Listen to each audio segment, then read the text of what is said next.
Olá, pessoal! Eu sou Laura Perucchi e esse é o Let's Talk New York, um podcast para falar sobre a vida no exterior e também sobre a vida em Nova York. Não esquece que para comentar esse ou qualquer outro episódio, é só me mandar uma mensagem pelo Instagram, @Laura_Perucchi, e se você tem um iPhone, aproveita para ir no iTunes e deixar um review pra gente. O episódio de hoje é um pouco inusitado. A Tassiana Oliveira é ouvinte do podcast. Ela é professora, doutoranda, depois ela vai falar um pouquinho sobre a profissão dela, mas ela tá aqui hoje para contar uma história de amor. Apesar de morar no Brasil ainda, a sua história tem tudo a ver com a vida no exterior. Tudo começou a mudar na vida dela em 2017, quando ela se separou e também entrou em um processo de conhecimento pessoal através da terapia. E como acontece com muitos de nós, a Tassi também se relacionou com outras pessoas que contribuíram para pisar ainda mais na sua autoestima. Quem nunca, né? Ela entrou no momento de rever a vida dela e até aí tudo bem, né? Só que a história da Tassi ia tomar um rumo que ela nem imaginava em 2018, quando ela foi para Albany, para quem não sabe. Albany é a capital do estado de Nova York, e ela foi para lá fazer um doutorado sanduíche. E antes da gente entrar aqui na história da Tassi, vamos passar a bola para ela. Seja muito bem-vinda, obrigada por topar. Na verdade, obrigada por mandar a tua história pro podcast. Pois é, inusitado, porque fui eu que enviei o e-mail intrometida, pedindo, ei, fala comigo, né?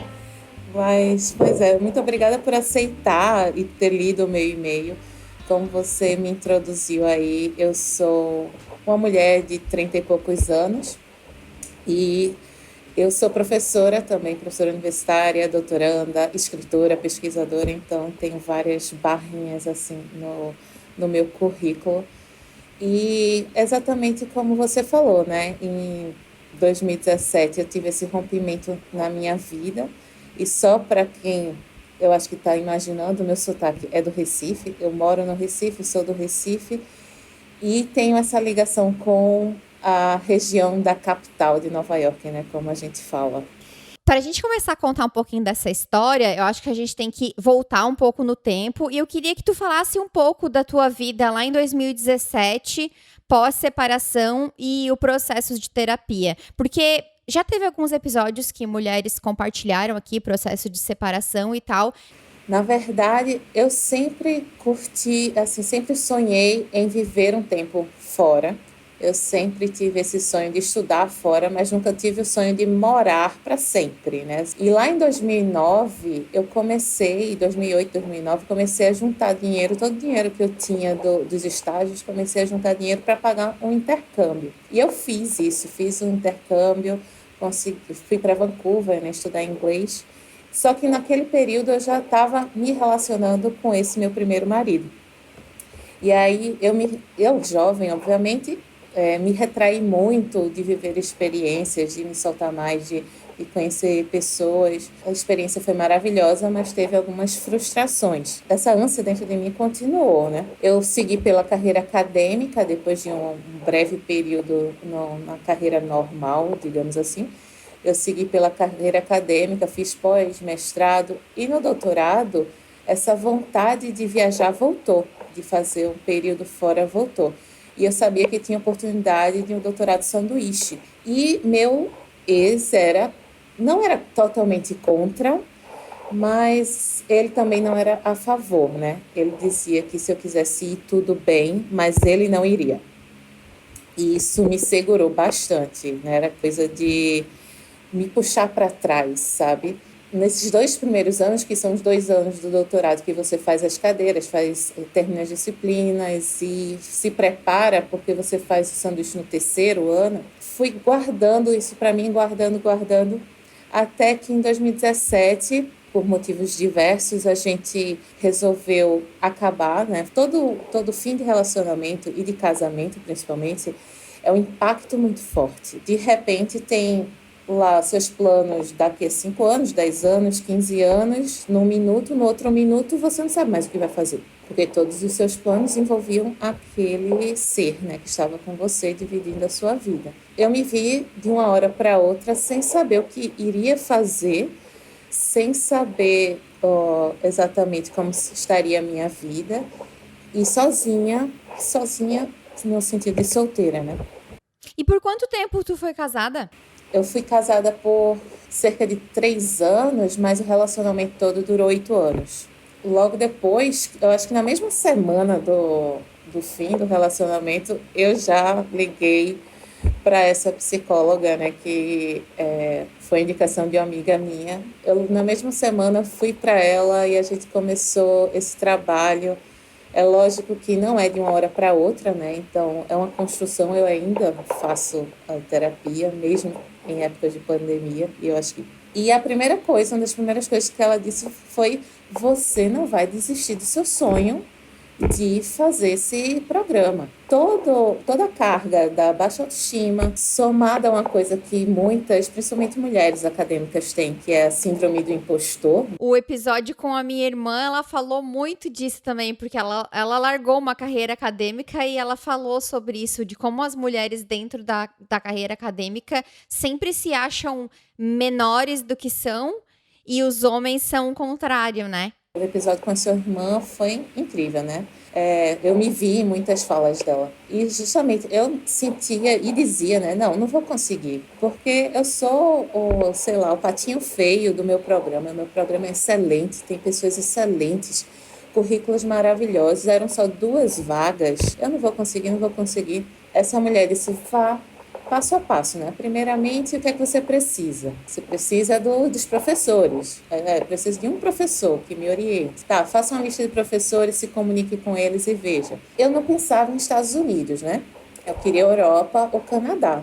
Mas o meu objeto de pesquisa, principais autores estão nos Estados Unidos. Eu fiz uma lista com uns 11 nomes, 9 eram dos Estados Unidos. Diminuí em 3 nomes e desses 3, só um que combinou tudo certinho, né? Tempo de disponibilidade dele, meu, que foi justamente professor que é de Albany. Fui atrás da proficiência, né, no inglês, que é necessário, todos os documentos, é um processo. Então, foi um ano de processo de preparação de terapia, para minha terapeuta tirar da minha cabeça, né, que eu não iria conseguir. E tu acha que o teu relacionamento, o fato de o teu ex-marido, porque tu falou que ele nunca disse que não, mas também nunca te incentivou. Então, ele não era aquela pessoa que dizia, por exemplo, não, vai lá, faz, vai ser bom pra ti, e eu, apesar de eu não querer ir, eu posso te visitar e tal. Ele não foi esse tipo de pessoa. Não, ao mesmo tempo que eu acho que se chama passivo-agressivo, né? Aquela história de você dizer: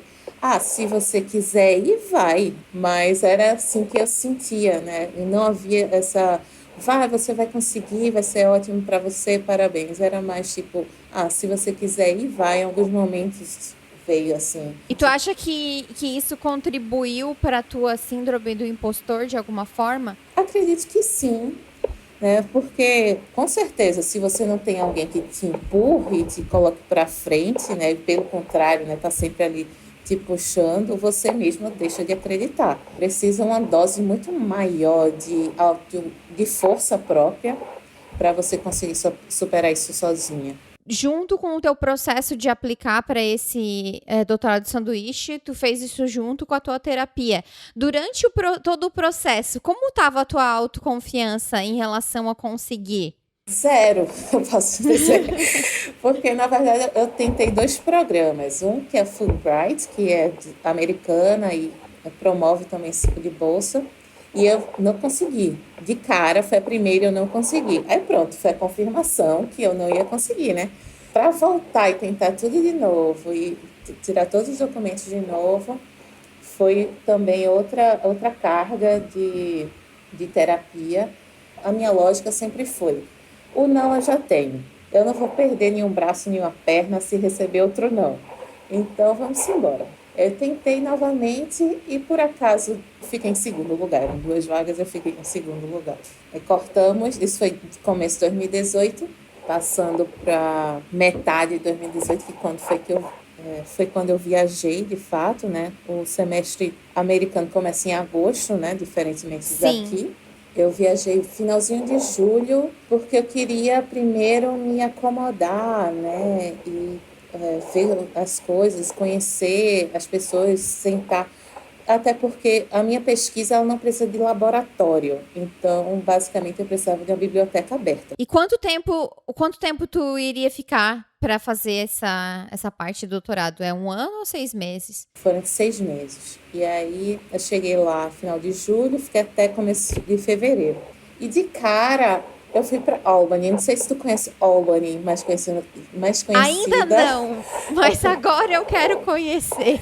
E tu nem sabia que era a capital do estado, Eu né? nem sabia que existia essa cidade, né? Eu não fazia a mínima ideia. Mas assim que eu comecei a conversar com ele, eu comecei a pesquisar, obviamente. E como é capital, diferentemente do Brasil, que as capitais são as maiores cidades, nos Estados Unidos não é a regra. A capital geralmente é o coração político dos estados. Então, Albany praticamente só tem servidor público e estudante por conta da universidade estadual, que lá é bem grande, né? Então, basicamente quem mora lá é servidor público e quem visita, né, são os estudantes que ficam somente nos períodos de aula, depois vão para casa. Quando eu cheguei, os estudantes estavam de férias, ou seja, a cidade estava morta, né? Morta. Completamente morta. E eu não conhecia ninguém. Eu acho que foi o maior choque da minha vida com relação ao te vira, sabe? Aquela necessidade de agora, filha, é contigo. Tem papai e mamãe não tem amigo, não tem ninguém. Eu consegui me virar. Foi muito perrengue.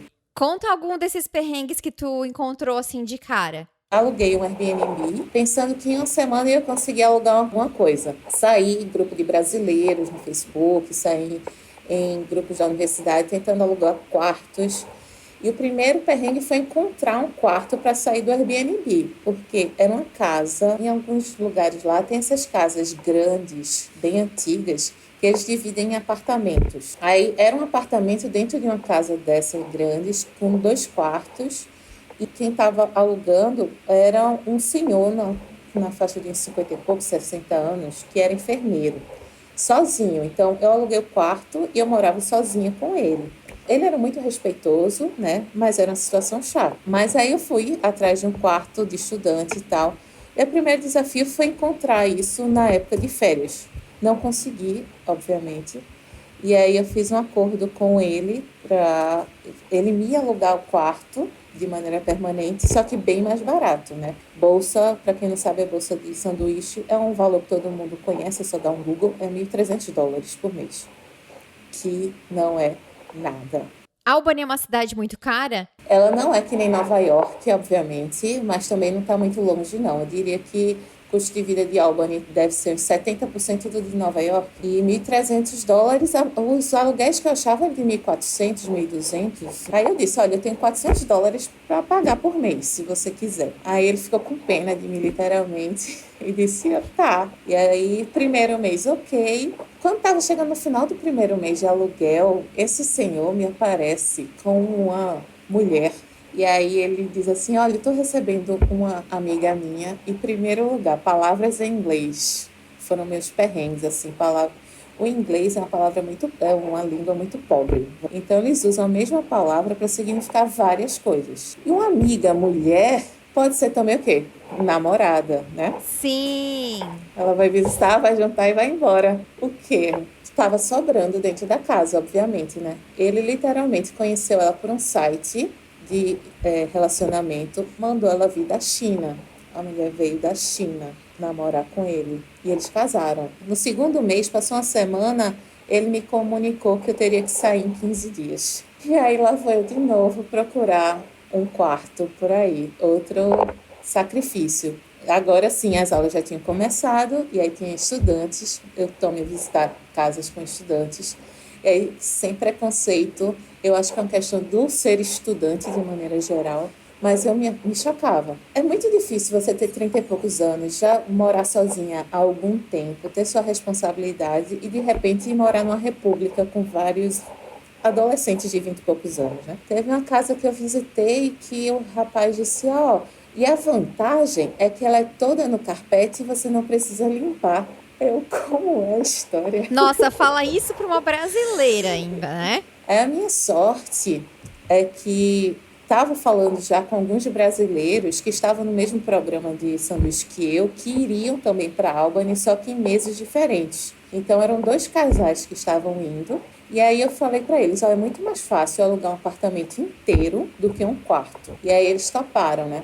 O perrengue foi eu fazer a mudança sozinha e limpar o apartamento, encontrar o apartamento que eu encontrei, velho, podre. Albany é uma cidade muito antiga e o prédio era velho, sujo. Eu consegui dividir com eles até o tempo que eu fiquei lá e depois eles saíram para lugares menores, né? E tu escreveu pra mim que estar sozinha te fez procurar por conexões e que tu conseguiu conhecer muita gente, inclusive, né, o seu marido hoje. Mas eu queria que tu falasse um pouco sobre como foi. Se tu sempre foi uma pessoa extrovertida ou tu era uma pessoa introvertida e como foi tu se colocar assim para jogo, digamos assim, para se abrir, para conhecer pessoas. E aqui não tô nem falando de questão de relacionamento, mas de se conectar, de fazer amigos e tal, e consequentemente ter encontrado essa pessoa. Eu nunca fui extrovertida. Na verdade, eu sempre fui tímida demais. Durante a adolescência, durante meus 20 e poucos anos, eu era uma pessoa muito, muito, muito tímida, né? Tinha muita dificuldade de fazer amizade, sempre tive. Agora, eu sou de fazer boas amizades, né? De ter pessoas próximas a mim que estão comigo desde o colégio, desde a faculdade. Poucas, mas ótimas amizades. Quando eu fui para Albany, como eu comentei, eu não conhecia ninguém. Eu tenho uma amiga que mora nos Estados Unidos, só que ela mora na Califórnia. O conhecer pessoas ficou muito mais fácil com 2 coisas, Laura. E aí eu acho que não apenas a terapia, mas também a idade, vamos dizer assim, né? Que depois dos meus 30 anos, isso foi ficando mais fácil para mim. O ensino, você está todo dia na frente de 50, 60, 100 pessoas, né? Tem turmas de 100 pessoas. Isso tira um pouquinho da timidez da frente. E eu não tinha outra escolha. O que facilitou essa minha mudança, por exemplo, esse procurar de apartamentos e tal, é porque eu fiz conexões logo no primeiro mês que eu cheguei lá. E o bom também de ser uma cidade de estudantes é que tem muita gente de fora. As pessoas estão meio que no mesmo barco. Então, eu conheci uma pessoa que morava no Chile, que me apresentou para uma pessoa da Rússia, que me apresentou para uma pessoa da Espanha. Daqui a pouco eu tinha minha pequena comunidade, assim, de todo mundo de fora, né? Todo mundo que estava no mesmo barco que eu. E como que tu conheceu o teu atual marido? Tu falou para mim que foi bem por acaso e que tu não queria se envolver com ninguém, que tu inclusive estava interessada, apaixonada por alguém no Brasil. Como que ele aconteceu na tua vida e como que tu decidiu dar uma chance? Pois é, eu estava assim encantada primeiramente com o trabalho, porque é muito diferente, né? Eu amo o Brasil, amo estudar, e só que o Brasil não ajuda, né, a gente que é da pesquisa. E lá é tudo muito fácil, assim, tem muito estímulo, e eu estava muito focada nisso. E essas pessoas que eu conheci, que eu tive contato, lógico que estavam todos na mesma vibe que eu, todo mundo estudante. De segunda a sexta era trabalho, mas sábado e domingo eu nunca fui. Laura, eu nunca fui uma pessoa de ser 100% focada nisso e tal. Eu gosto de me divertir, eu gosto de sair, e eu saía. E aí era essa dos sábados que eu sempre ia. E aí é muito engraçado, eu acho que em alguns podcasts o pessoal já falou sobre como se paquera nos Estados Unidos, né? Que é, de fato, muito diferente do Brasil. O que me explicaram é que existe um medo muito grande de assédio, ou de ser acusado de assédio. Existe um medo muito grande dos homens de serem considerados assediadores. Então, o máximo que se faz é entregar o telefone e ir embora. E aí, uma dessas, né, recebi um telefone, dei o meu telefone. Começamos a trocar mensagens. Só que eu tava nessa de, olha, em fevereiro eu vou embora. Então, se você quiser que a gente converse, saia, né, tenha date e tal, tudo bem, mas bote na cabeça que em fevereiro eu vou embora. Eu não vim para ficar, não. Ele, não. Decidida. Aí eu, tá, tudo bem. A gente saiu a primeira vez, jantou e tal. No primeiro date já rolou o primeiro beijo, né? A gente continuou saindo. Duas coisas engraçadas, né? Nem eu queria um relacionamento com ninguém lá, nem ele queria um relacionamento à distância, veja só. E ele era de Albany mesmo. Não, ele trabalha em Albany, mas ele mora bem ao norte. Não sei se você já ouviu falar nas áreas de lago lá, ao norte do estado. Ele mora perto de um lago chamado Great Lake Sacandaga, que fica umas 4 horas de Nova York City, né? Na cidade de Nova York. E de Albany fica 1 hora. Aí ele me disse logo no começo que ele não estava procurando relacionamento à distância. Distância para ele era isso. Alguém de Albany e ele lá no condadozinho. Aí a gente começou a jantar. Toda sexta-feira ele me pegava, a gente ia jantar e ele me deixava e ia lá pro condadozinho dele. Chegou no nível de proximidade que se a gente quisesse aprofundar, eu ia ter que ir para casa dele, né? Se a gente quisesse ficar mais tempo juntos, porque ele só trabalhava em Albany, né? E aí eu ia ter que ir para casa dele. Aí ele vinha todos os dias para Albany. Todo dia ele ainda faz isso. Ele disse, olha, eu te convido para passar um final de semana na minha casa, tá? Se você quiser, se você se sentir segura.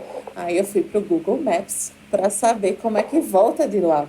Qualquer coisa, né, que acontecesse, porque a gente tem que ficar segura também, né? E aí não tem ônibus, não tem trem, não tem Uber na cidade, não tinha nada.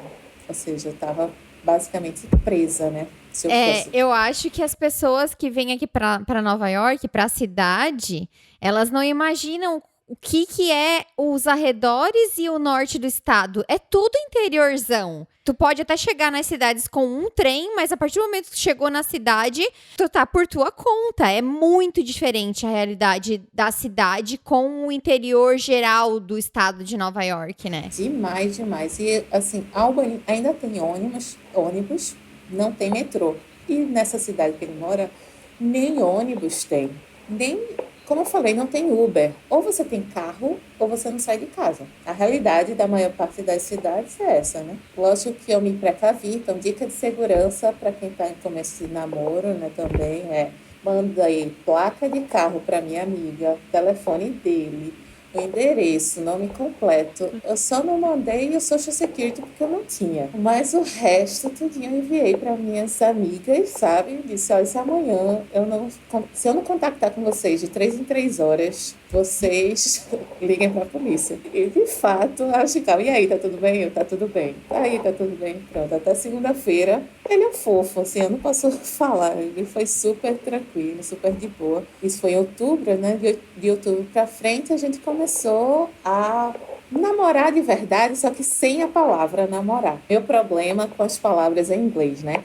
Porque to date, pode ser namorar ou pode ser, sei lá, somente ir ficando. Então. E para todo mundo a gente tava to date, né? A gente foi, quando foi em novembro, final de novembro, vem o Thanksgiving, meus roommates foram passear, a universidade fechou e eu ia ficar sozinha em Albany.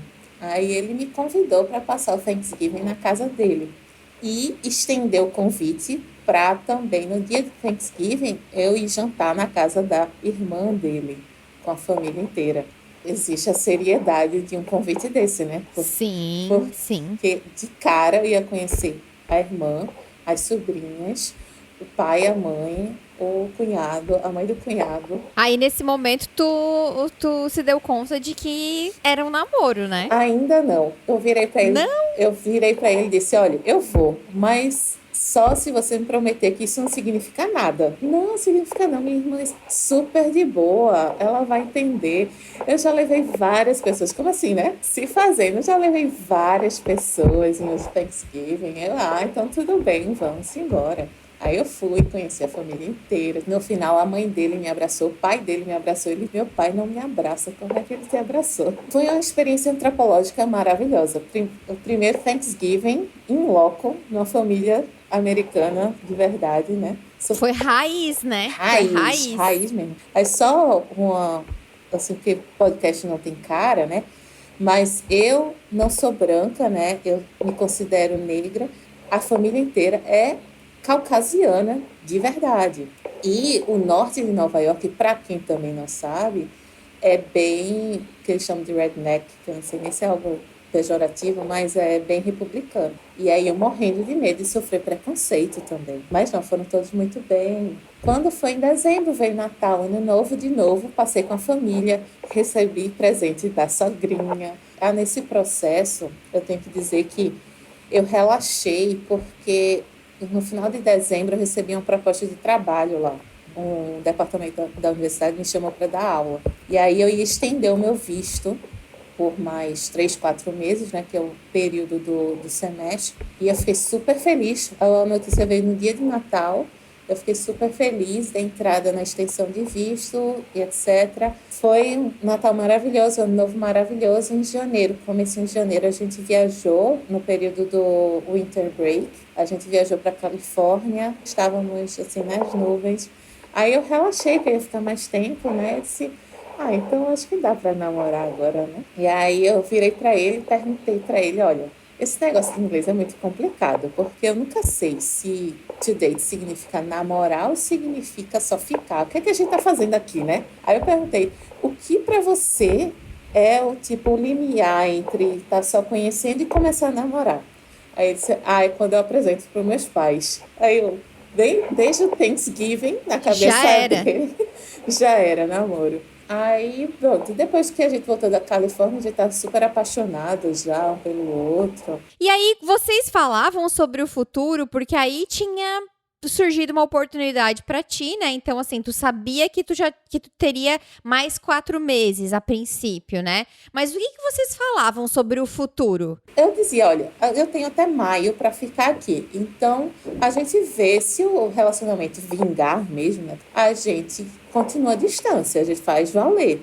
Se não, a gente acaba e vai para cada um para o seu lado. Quando eu comecei a dar aula, e aí veio a notícia de que quando emitiram meu visto, porque o pesquisador ele tem 2 tipos de vistos. Ele pode ir com o Short Term Scholar, que te dá 6 meses no máximo para ficar lá, ou o Research Scholar, que te dá o tempo que você pedir, no máximo 5 anos, eu acho que você pode ficar. E aí, todo mundo que vai com essa bolsa vai como Research Scholar. Só que a universidade marcou na caixinha, literalmente, é um quadradinho que eles marcaram errado, eles colocaram Short Term, que não tem como estender o prazo. Eu ainda apelei para o USCIS. Eu ainda estava na mentalidade, eu vou fazer tudo, mesmo que eu gaste dinheiro à toa, mas eu vou fazer tudo o possível. Eu só não contratei advogado, né? Porque eu sou da área legal, então eu conheço lei, eu lia tudo e entendia. E aí não tinha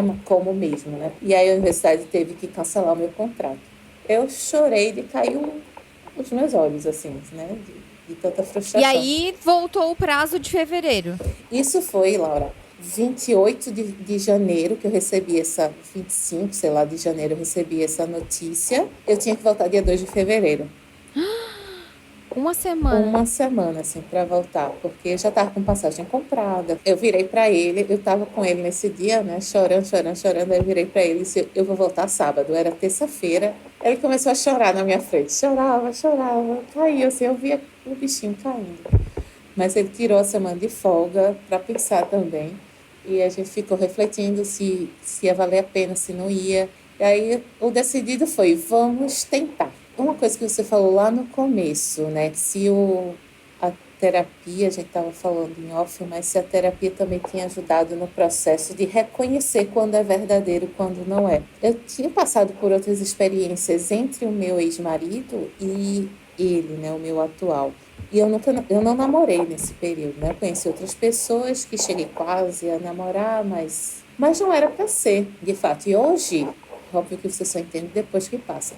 Mas hoje eu entendo que não era para ser. Seja porque a pessoa não estava madura o suficiente, seja porque eu não estava madura o suficiente. Mas eu e ele, eu estava preparada, como ele também. Ele nunca tinha se casado. E ele disse, eu nunca me casei porque eu nunca encontrei a pessoa que me desse essa vontade de casar. E eu não ia casar só por casar. Com você é diferente. Isso ainda em janeiro, ele falando nessa semana, né? Com você é diferente. Ou seja, a gente já estava pensando na possibilidade de casar. Ele chegou até a dizer, ó, se for facilitar o seu processo, a gente casa. Eu disse, você não é doido, né? Porque eu não vou casar com alguém só por conta de um visto. Eu voltei no sábado, dia 2 de fevereiro do ano passado. E tem outro problema também desse visto. A gente tem um bloqueio de locomoção. A gente não pode sair do Brasil por 2 anos. Eu tenho que ficar no Brasil por 2 anos. Então, mesmo voltando, eu não poderia voltar nem se eu quisesse. A outra realidade agora do relacionamento era um relacionamento à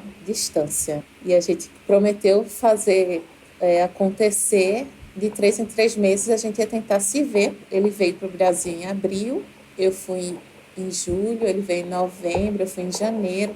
E a gente tentando se ver sempre assim. A primeira vez que ele veio em abril, também foi a primeira condição que eu coloquei para o relacionamento. Ó, você vai conhecer minha realidade que você não conhece, você é muito privilegiado, vive nessa bolha americana maravilhosa. Venha para o Recife, venha ver. Eu não sou rica, né? Então ele ia ver a realidade aqui, conhecer minha família inteira do jeito que eles são e depois a gente conversa. Ele veio, passou uma semana, conheceu os meus melhores amigos, conheceu alguma parte da minha família. E aí, quando ele voltou, ele virou para mim e disse, olha, eu já falei com a minha irmã que a gente vai casar em julho. Esqueceu de falar com a noiva, né? Porque assim, como assim? Aí ele, não, você não vai passar o mês de julho aqui? Então a gente aproveita e casa. Praticidade, não tem pedido de casamento, não tem nada. Aí eu, tá bom. Mas eu realmente sou uma pessoa muito pragmática. Eu falei brincando mesmo. De novo, eu sou pragmática e sou do direito. Então, eu pesquisei tudo sobre a melhor forma de fazer a imigração legalmente. Também pensei na possibilidade dele vir, né? Muitos dos meus amigos dizem, por que ele não vem? Vamos na prática. Né? Eu falo inglês, ele não fala português. Eu sou da academia e minha área é internacional, então eu posso trabalhar no Brasil, posso trabalhar na Nova Zelândia, posso trabalhar em qualquer lugar, desde que eu saiba falar a língua. E ele é funcionário público. Então, ele tem estabilidade no emprego, ele tem, sei lá, casa, ele tem carro.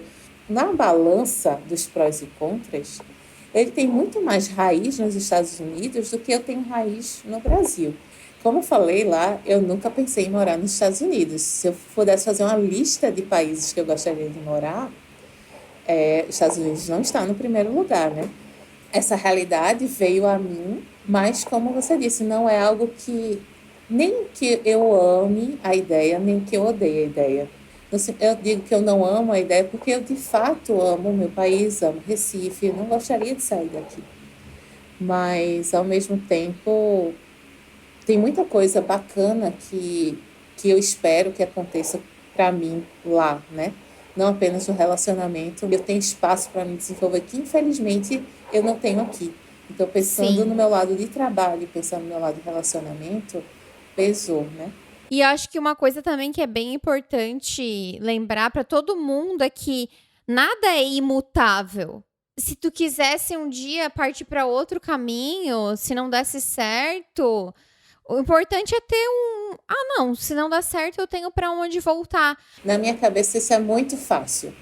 Não sei se é porque eu sou geminiana, mas assim, se eu tiver que mudar, eu mudo.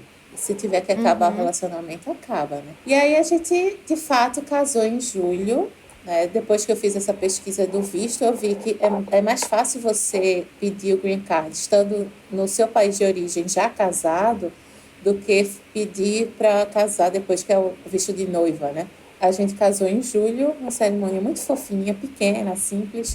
Ele veio em julho, foi em janeiro da entrada no Green Card já, está ainda no processo, né? O processo não parou, mas ainda está no processo. E a gente, em março, para totalmente, né? Até tu entrar com esse teu pedido do Green Card, até a gente não entrar nessa questão da pandemia, quais eram os planos de vocês? Nossos planos eram a gente ter entrado em janeiro no pedido do Green Card, que demora mais ou menos um ano e 3 meses até entrevista, né? Seria mais ou menos o mesmo tempo que acaba meu período de ter que ficar no Brasil, que é fevereiro de 2021, e aí eu já poderia ir para lá, né? E agora? E agora, José? Não sabemos. porque tudo depende de uma vacina. Vocês estão desde janeiro agora sem se ver. É. A gente tá em maio. Ele viria em abril, ele já estava com passagem comprada, inclusive. Ele está muito mais esperançoso do que eu, assim, eu vou poder ir já já. Eu estou muito mais no lado negativo de que não vai dar, né, para a gente se ver esse ano, mas ele quer vir em agosto, porque vocês aí estão já na curva descendendo e já estão pensando em reabrir, né? O Brasil, a gente não sabe como é que vai estar, se vai ter voo, como você sempre diz, né? Se o espaço aéreo vai estar aberto para o Brasil. Eu já falei para ele que eu acho muito melhor a gente botar na cabeça que a gente não vai se ver esse ano, mas que essa vacina vai sair e as embaixadas e consulados vão voltar a fazer entrevista de alguma forma, né? E vai dar para eu ir, que esse atendimento vai voltar e que vai dar para eu ir ano que vem, quando tiver mais controlado. E aí, eu queria que tu falasse um pouquinho sobre como que tu tem lidado com isso, porque um relacionamento à distância já é difícil. E aí um relacionamento que a gente tem, sei lá, 10 horas de voo separando as pessoas no meio de uma pandemia, somado a um processo imigratório, né? Porque eu sempre falo, eu acho que só quando a gente passa realmente por isso que a gente tem uma noção de como é complicado esse lance da imigração, né? Como não é 2 mais 2 é 4, né? É muito complicado, né? É demais e é muito angustiante, né? Tem dias bons e tem dias ruins. Tem dia que eu acordo chorando, desesperada e triste, porque eu moro sozinha, ainda tem esse detalhe, né? A internet facilita, lógico, porque a gente se fala todo dia, tem essa proximidade, mas é uma proximidade frustrante, porque nada como o toque, como o abraço. Tem dias que eu adoro estar sozinha também, e aí eu me pergunto como vai ser difícil voltar a ser casada. Eu sou muito resiliente, sabe? Eu não gosto de me desesperar. Eu tenho esperança que vai dar tudo certo. E como a gente entrou nesse processo com a cabeça de vamos fazer dar certo, não tem tantos obstáculos assim. Eu acho que não tem uma pessoa melhor para eu estar nesse momento do que ele, porque se eu sou resiliente, sou tranquila, ele é muito mais. Acho que é porque vocês são duas pessoas maduras, que já têm uma experiência de vida, né? Aí acaba sendo mais tranquilo. E eu acho que uma coisa que tu falou, aquela frase de quando é pra ser, ou quando é pra ser, vai ser, tem muito a ver com isso. Eu acho que quando tu tem segurança no relacionamento, quando um relacionamento atinge a maturidade, não existe aquela desconfiança ou aquele medo. Tu não vive com insegurança. Insegurança não deveria estar junto na mesma frase de relacionamento saudável. Porque se é pra ti tá sempre em dúvida, ou com medo, ou insegura, ou ansiosa, isso não é uma coisa que faz bem. Um relacionamento tem que vir pra somar. Pra gente encerrar, eu queria que tu falasse um pouquinho de quais são as perspectivas da Tassi vivendo em Albany no futuro muito próximo. Pois é, deixa eu ajustar, não vai ser nem em Albany, vai ser em Gloversville. Tá bom. Estou numa fase de preparação, né? Então, eu dou aula hoje, então a gente está nesse processo de transição para o mundo online também, até pensando como é que vai ser o ensino pós-pandemia. Então, estou nesse processo de construção da minha pessoa profissional nesse mundo online, que para mim eu sempre fui consumidora, né? Então, estou nesse processo de criadora. A minha terapia 2.0 é justamente me entender nessa fase nova de utilizar as redes sociais, de utilizar o online para trabalhar com o que eu gosto, que é escrever. O que eu vejo é que eu podendo conseguir isso, aí não importa se eu estou em Albany, não importa se eu estou em Recife, eu vou conseguir fazer isso em qualquer lugar. Paralelamente, é lógico que o LinkedIn está lá todo dia aberto, vendo quais são as oportunidades. Então, é uma dica que eu dou até para quem está nesse processo de transição para outro lugar. A primeira coisa que você tem que fazer é conhecer a realidade desse outro lugar. e saber onde é que você se encaixa, o que é que você precisa. Nesse momento eu estou fazendo curso, estudando muito, ainda no processo de terminar minha tese também, que ainda tem que terminar o doutorado, para estar de acordo com o que eu já estou vendo que o mercado daí precisa. E é importante, não dá para chegar assim de cara, sem saber como é que é. É o negócio de fazer do limão uma limonada, né? Tá, esse período que chegou aí de surpresa pra todo mundo, tu tá aproveitando pra se preparar. Bom, Tassi, queria saber se tu topa deixar o teu Instagram, caso alguém queira te mandar uma mensagem. Pode chegar lá, é @Tassi Oliveira. Eu também tenho um site que estou começando a produzir alguns escritos, né? É tassioliveira.com. Vou colocar nas anotações do podcast. E queria te agradecer, primeiro, por ter enviado o e-mail com a tua história. E segundo, por ter topado compartilhar ela aqui. E também dizer que eu desejo que isso passe o mais rápido possível. E que depois de tudo isso, vocês possam aí finalmente estar juntos, né? E viver tudo que tem direito, né? Depois de tantas coisas. Muito obrigada. E vai dar certo. E eu mando um e-mail dizendo que deu tudo certo. Sim. Manda um e-mail, eu compartilho com o pessoal, vou dizer, lembra do podcast da Tassi? Olha só, ela já tá aqui. Então tá, gente, não esqueçam de mandar mensagens depois falando o que vocês acharam. E vocês já sabem, a gente se fala no próximo episódio. Tchau, tchau!